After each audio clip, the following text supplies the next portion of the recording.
Hello friends, welcome to Scholar Alight. आज मैं आपको इस वीडियो में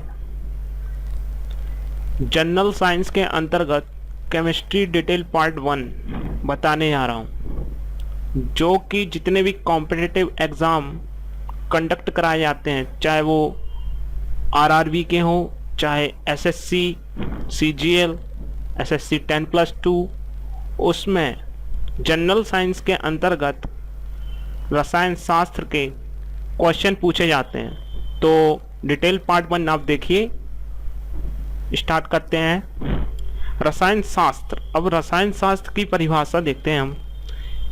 रसायन शास्त्र वह शाखा है जहाँ पर हम किसी पदार्थ के संगठन, उसकी संरचना और उसमें होने वाले परिवर्तनों का अध्ययन करते हैं, जैसे क्रिया, अभिक्रियाएं आदि। अब केमिस्ट्री शब्द कहाँ से आया?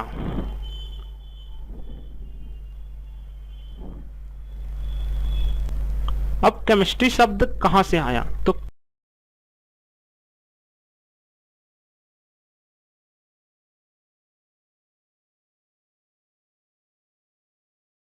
केमिस्ट्री शब्द की उत्पत्ति प्राचीन मिस्र की भाषा के शब्द कीमिया से हुई थी।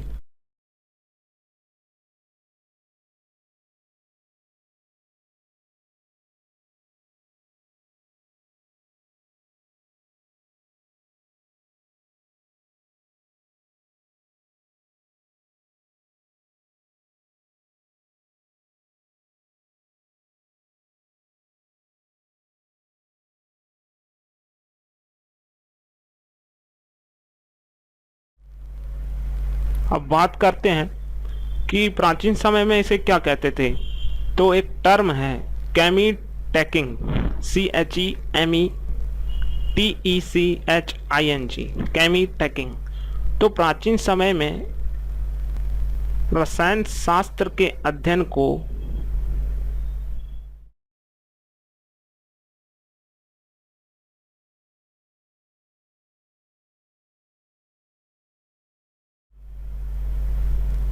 केमी टेकिंग कहा जाता था।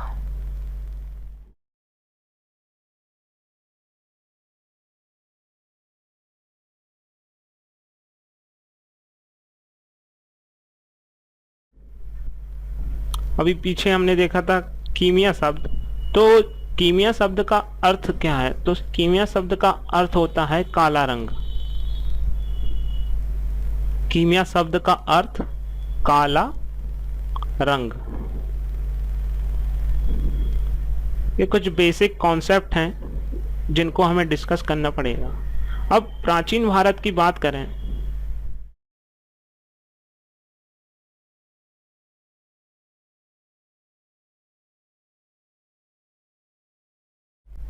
प्राचीन भारत में रसायन शास्त्र के क्षेत्र में कई कार्य हुए। तो उसमें रसायन शास्त्रियों का योगदान रहा, जिसमें से आप नागार्जुन, बहुत ही प्रसिद्ध रसायन शास्त्री हैं नागार्जुन,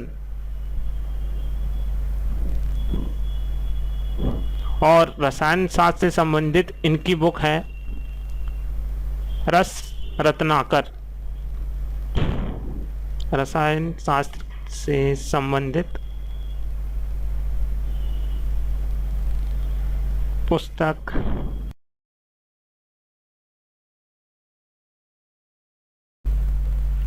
रस रत्नाकर। और भागभट्ट, उनकी पुस्तक है रस रत्न समुच्चय। तो भागभट्ट ने कौन सी पुस्तक लिखी है रसायन शास्त्र की? रस रत्न समुच्चय।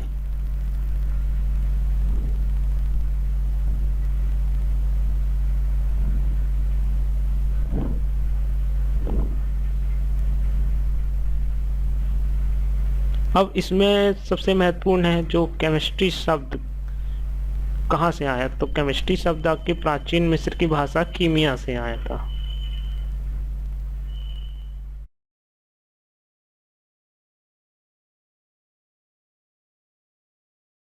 और कीमिया शब्द की उत्पत्ति कहाँ से हुई?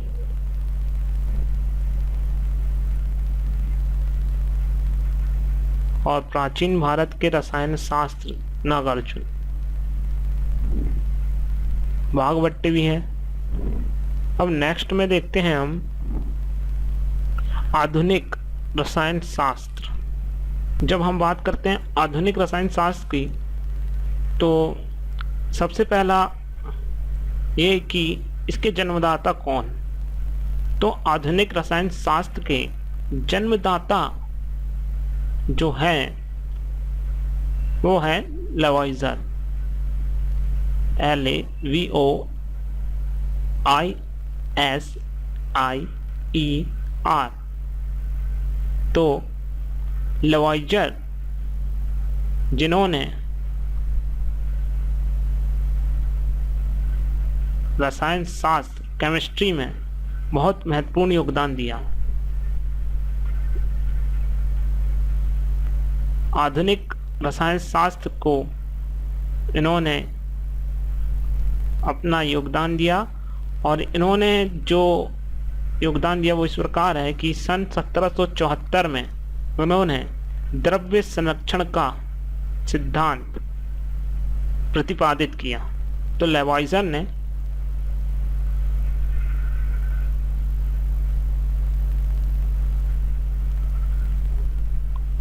द्रव्य संरक्षण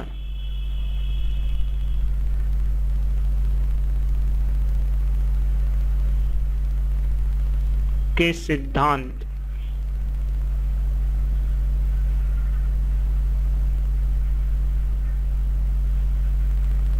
को प्रतिपादित किया। तो ये बहुत महत्वपूर्ण है। अगर क्वेश्चन आएगा कि द्रव्य संरक्षण का सिद्धांत किसका है, तो आपको लेवाइजर लगाना पड़ेगा।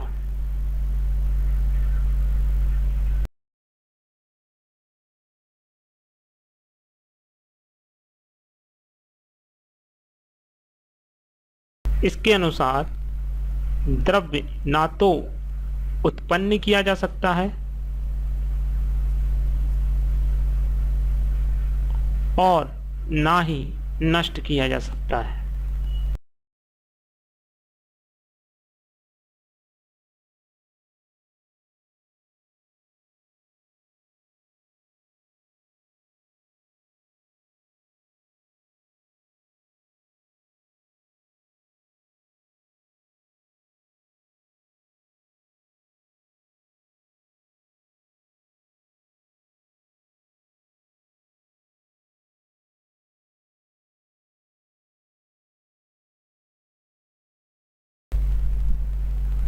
इसके अतिरिक्त इन्होंने हाइड्रोजन गैस बनाने की विधि का आविष्कार किया था,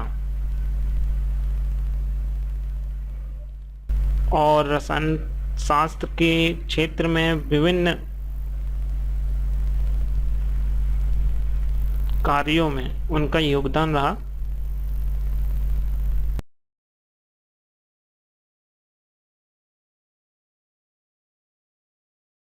अब इनको याद करने की एक ट्रिक है कि केमिस्ट्री दो लवर्स के बीच अच्छी होती है। तो केमिस्ट्री को आपने रिलेट किया लव से, और लव से हुआ लेवाइजर। तो केमिस्ट्री के जो जन्मदाता है वो आपको याद रखना पड़ेगा, लेवाइजर।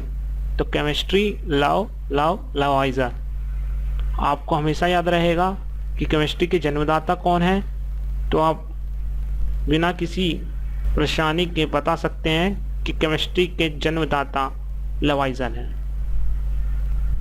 ये थे केमिस्ट्री के जन्मदाता लेवाइजर, आधुनिक रसायन शास्त्र के जन्मदाता। अब आगे देखते हैं भौतिक रसायन। अब भौतिक रसायन फिजिकल केमिस्ट्री।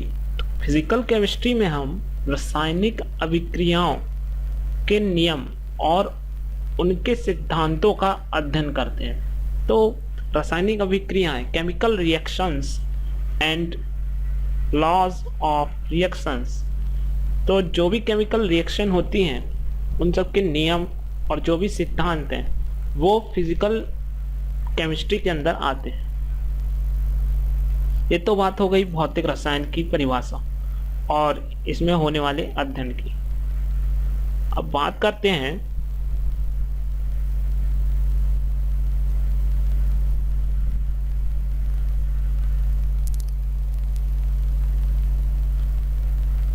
द्रव्य पदार्थ की अवस्थाएं। तो द्रव्य पदार्थ की अवस्थाएं 3 प्रकार की होती हैं, सभी को पता है। जो सामान्य अवस्थाएं हैं, ठोस, द्रव और गैस।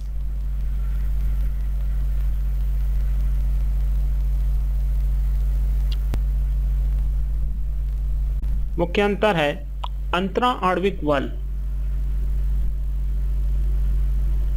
तो ठोस का अंतरा आणविक बल पृथक्कारी बल से अधिक होता है। यह इतना अधिक होता है कि जो ठोस के अणु हैं वह सघन होते हैं और एक क्रिस्टल के रचना में पाए जाते हैं। तो क्रिस्टलीय स्ट्रक्चर अगर किसी का होता है तो वो ठोस का होता है। अब बात हम द्रव की करें, लिक्विड। तो लिक्विड में जो आपका लिक्विड है उसमें अंतरा आणविक बल पृथक्कारी बल से कुछ ज्यादा होता है। इतना अधिक नहीं होता कि यह क्रिस्टल के फॉर्म में रहे। जो आपका पृथक्कारी बल है वो थोड़ा कम होता है, जिससे लिक्विड आपका फैल सकता है और किसी भी पात्र में समा जाता है। जबकि गैस की बात करें तो इसका अंतरा आणविक बल कम होता है पृथक्कारी बल से। तो इसके अणु एक दूसरे को रिपल करते हैं और दूर दूर चले जाते हैं, जिसके कारण आपका गैस, उसका कोई निश्चित आयतन आकार नहीं होता।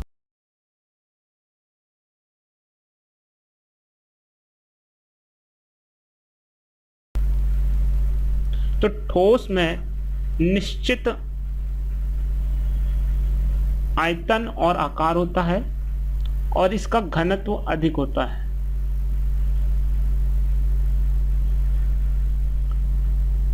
जबकि हम बात करें द्रव की, तो द्रव में निश्चित आयतन तो होता है, परंतु इसका आकार अनिश्चित होता है। यह उसके पात्र पे निर्भर करता है। जिस प्रकार का पात्र होगा वह उसमें समाहित हो जाएगा और इसका घनत्व ठोस की अपेक्षा कम ही होगा। अब गैस की बात करें तो इसका आयतन, आकार अनिश्चित होता है और साथ ही इसके अणु स्वतंत्र होते हैं। तो इसके आकार के बारे में हम कह सकते हैं कि नॉट डिफाइंड। गैस के आकार के बारे में नहीं कहा जा सकता। ये था बेसिक कॉन्सेप्ट फिजिकल केमिस्ट्री में। जो मैटर है वो ये 3 स्टेट में पाया जाता है। अब बात करते हैं कि पदार्थों की ये 3 अवस्थाएं। तो पदार्थों में अवस्था परिवर्तन कैसे होता है? तो बहुत ही सिंपल है।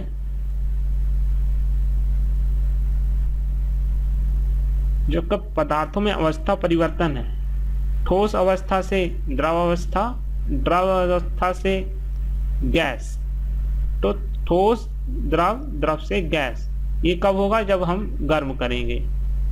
और गैस से द्रव और द्रव से ठोस, ये ठंडा करने पर। तो रिपीट करते हैं हम। ठोस को गर्म किया तो आपका बना द्रव, और द्रव को गर्म करने पर आपकी बनी गैस, और गैस को ठंडा करेंगे तो आपका द्रव बनेगा, और द्रव को ठंडा करने पर ठोस। अब एक नोट है,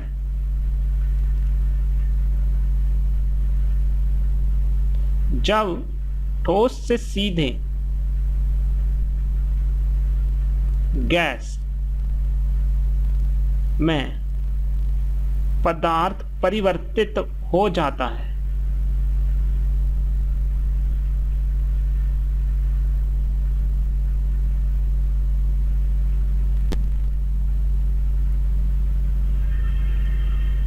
तो उसे ऊर्ध्वपातन कहते हैं। जैसे कपूर, कपूर गर्म करने पर ठोस से सीधे गैस में परिवर्तित हो जाता है। तो ऊर्ध्वपातन की प्रक्रिया किस में होती है? कपूर में होती है। जैसे ठोस है, ठोस को गर्म करेंगे तो सीधे गैस में परिवर्तित हो जाता है, तो ये कपूर है। इस प्रक्रिया को कहते हैं ऊर्ध्वपातन। इन तीन अवस्थाओं के अलावा भी पदार्थ की अन्य अवस्थाएं भी पाई जाती हैं, जिनमें से एक है प्लाज्मा अवस्था। ये चौथी अवस्था है प्लाज्मा। सामान्यतः तीन ही अवस्थाएं पढ़ते हैं हम, ठोस, द्रव और गैस।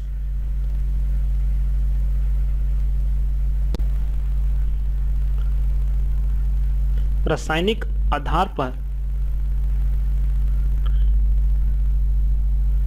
पदार्थ देखते हैं हम। अब रासायनिक आधार पर जो पदार्थ है, यानी उसका जो संगठन है, वो किन अणुओं से मिलकर बना होता है, उसमें किस तरह के परमाणु है, तो उसके आधार पर पदार्थ को तीन भागों में बांटा गया है। जो आपका मैटर है वो by chemical basic, on the base of chemical,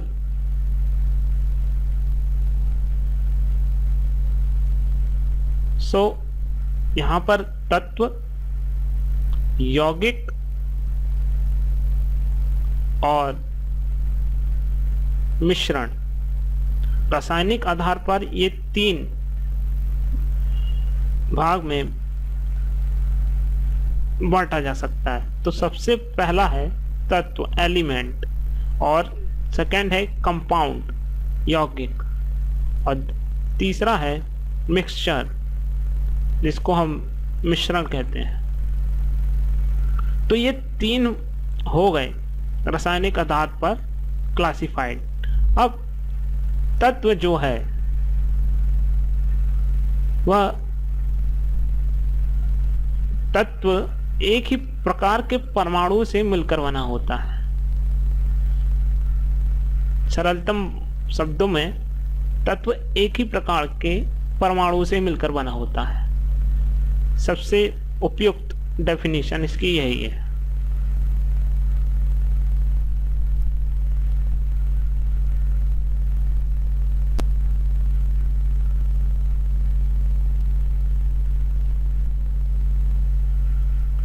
अब बात करते हैं यौगिक की।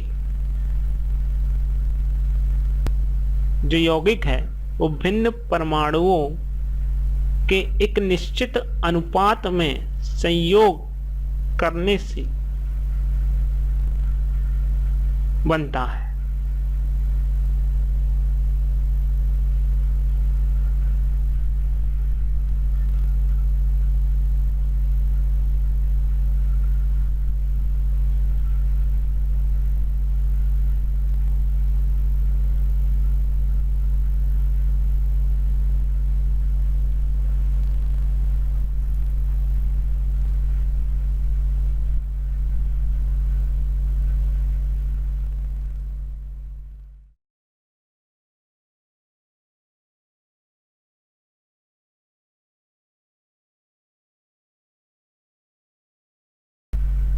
अब बात करते हैं मिश्रण की।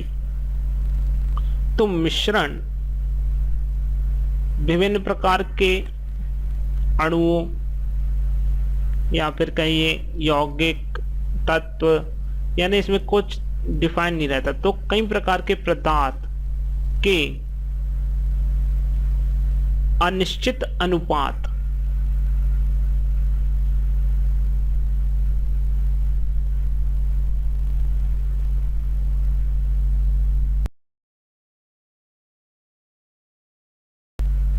में मिलने पर बनता है।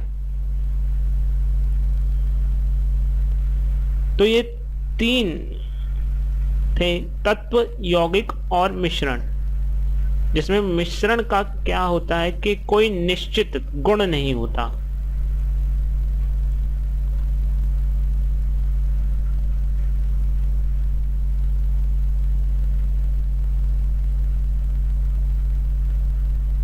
बाकी तत्व और यौगिक के निश्चित गुण होते हैं, लेकिन मिश्रण का निश्चित गुण नहीं होता है।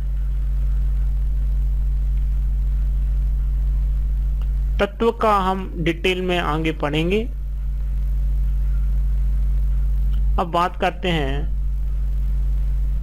मूलतः अणु।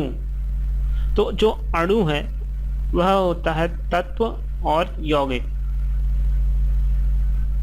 तो एक जो अणु है जो कि एक स्टेबल कंडीशन में होता है, तो तत्व में एक ही प्रकार के परमाणु होते हैं। तो जो आपका तत्व हुआ वो हाइड्रोजन, और यौगिक में दो भिन्न प्रकार के परमाणु होते हैं। तो जैसे जल, अब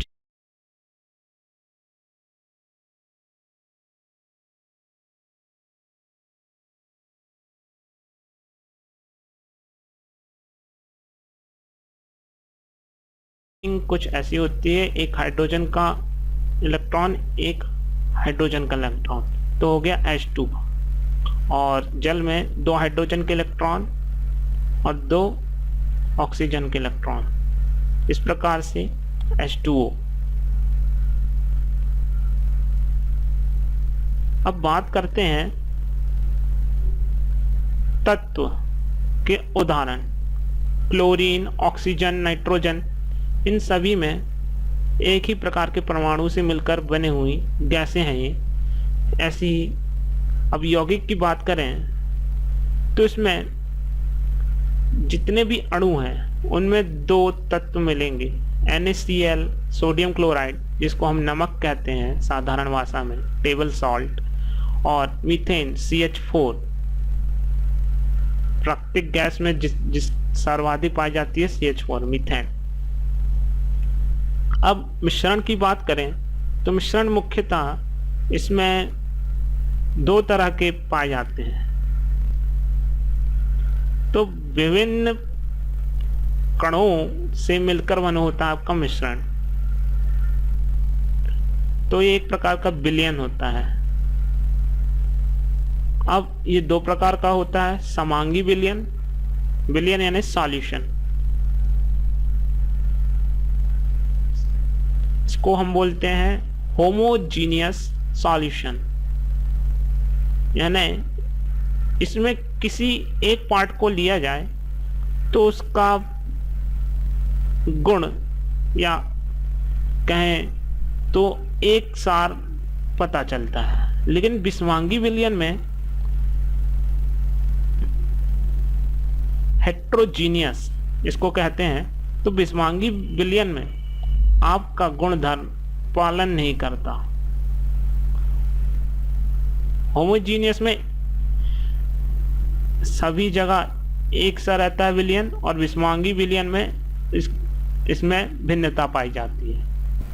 नेक्स्ट पार्ट में हम देखेंगे